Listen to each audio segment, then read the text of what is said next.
شمالی جدون کی رپورٹ کے مطابق تھانہ صدر و SHO حبیب الرحمان کی اپنے سینئر ASP ٹیکسلا کی ہدایات پر جرائم پیشہ عناصر کے خلاف سخت قانونی کارروائیاں۔ صدرواہ میں جرائم پیشہ عناصر کی چیخ و پکار۔ ذرائع کے مطابق تھانہ صدرواہ کا علاقہ جہاں لوگ گھروں سے نکلنے سے بھی ڈرتے تھے، جب سے SHO صدرواہ حبیب الرحمان نے چارج سنبھالا،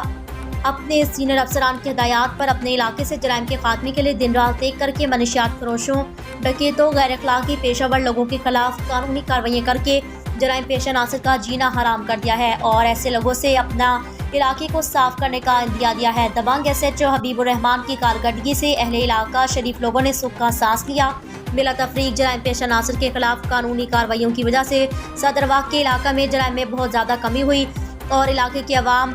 فیملیاں SHO حبیب الرحمان کو جرائم پیشہ افراد کے خلاف سخت قانونی کارروائیاں کرنے پر جھولیاں اٹھا کر دعائیں دیتے ہیں اور صدرواہ کے علاقہ سے جرائم کے مکمل خاتمے تک ان لوگوں کے خلاف قانونی کارروائیاں جاری رکھنے کی امید رکھتے ہیں۔ گڈ ورک ویل ڈن دبنگ آفیسر SHO حبیب الرحمان۔